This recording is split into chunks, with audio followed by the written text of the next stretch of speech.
You're probably going to think I'm crazy, but I'm going to tell you today how the third way that leaders should activate their followers to actually fight the system was actually deployed in the last couple of weeks by both Ted Cruz and Maxine Waters. Now, very seldom will you find those two agree on anything. Very seldom would you find that I agree with both of them at the same time on anything. But I don't care where you stand in life, what your ideas are in politics, what your ideas are in the way that you run your business.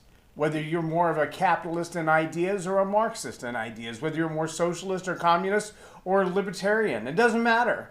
Here's what I know. There's one tactic that you as a leader absolutely must employ in order to activate your followers to fight the system. And that's what I'm going to talk about today.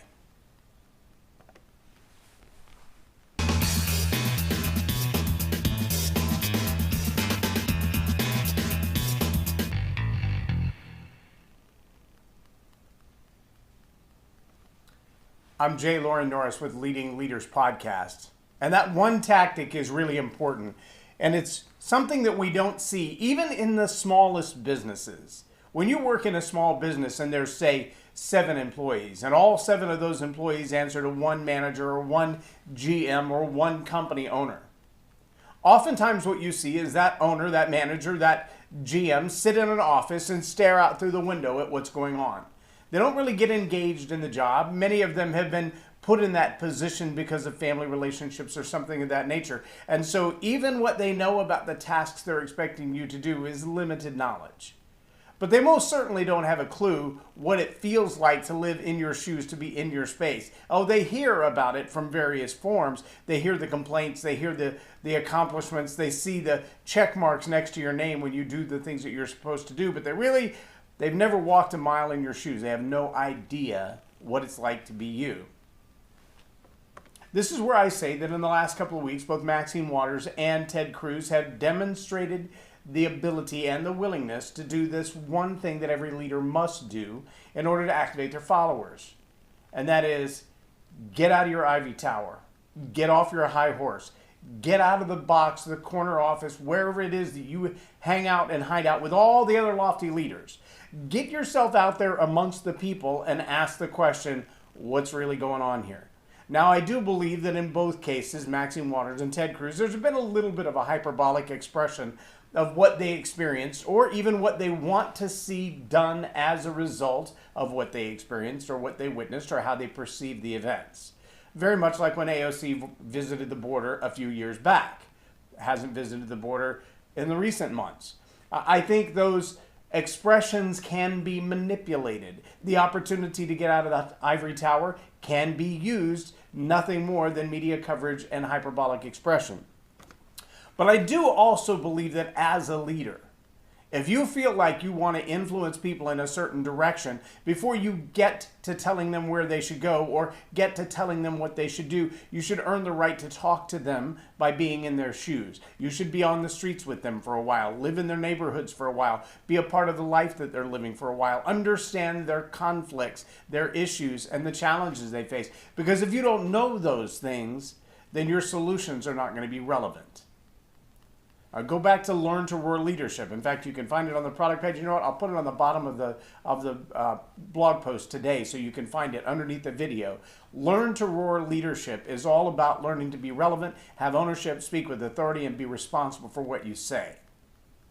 That's a powerful representation of good, solid leadership, and it's not what we're seeing from many of our leaders today. On the one hand, we have those who want to inject themselves into an environment they have no business in, both from a policy standpoint and a pronouncement standpoint. We also, on the other hand, have those who get involved in an event or a crisis, and they want to hyperbolically express what's actually going on for their own political fodder. Neither one of those is good leadership. Not in a government level, and not in your business, not in your family. Here, let me give you an example of how that would look in a family. If dad came in or mom came in from work and walked in the door and saw dirty dishes on the counter and went into a tirade and said something like, "You always leave your dirty dishes on the counter. You don't even care about this house. You don't care about the bills that I pay. You don't care about how much it costs to feed you. You don't care about any of that stuff." Well, that's a hyperbolic expression of a single incident. Chances are that one bowl, and maybe it is a lazy individual, maybe that one bowl of cereal after school got forgotten about, or maybe it is a habit. But the odds that that individual completely has disregarded what you pay in rent, what you pay for food, how well you take care of them, that's probably a bit of a stretch. And we know that because you started with the word always. And always is never true. Yes, it's called an overgeneralization. It's a psychological means of abuse. It's pretty common in rough relationships.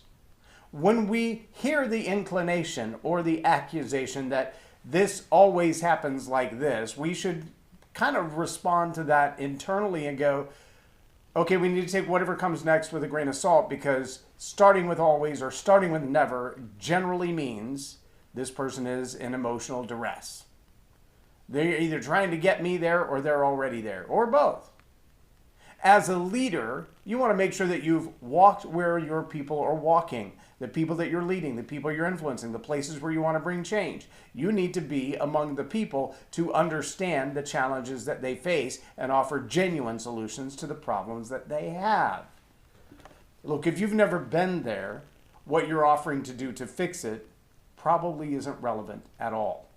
And that's a big deal, because that's where control comes in and not leadership. When you're telling people what to do and you've never been there, when you're telling people how to change their lives and you've never lived their lives, when you're telling people what's better for them, but you have no idea what their experience is, that's control, not leadership. And that is not what we need any more of. We have plenty of tyrants in the world already.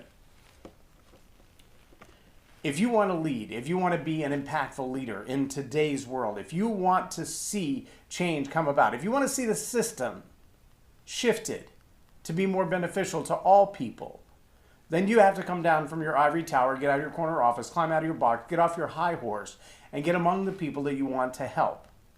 Remember the illustration we used a few weeks back of the young man who was running in cross country, not because he loved cross country running, but because he was a lead for a blind young man who could not see but wanted to run cross country.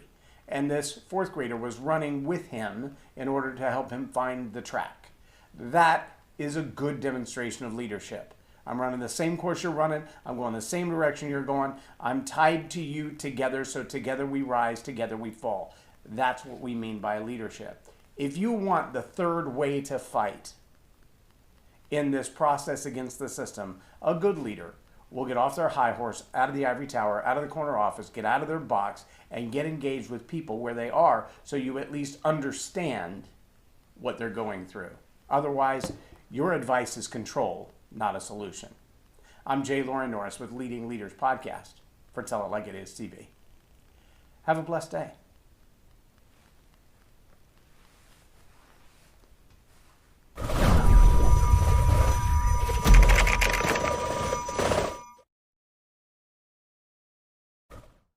Subscribe now for our extensive video library of leadership lessons promoting faith, family, and freedom.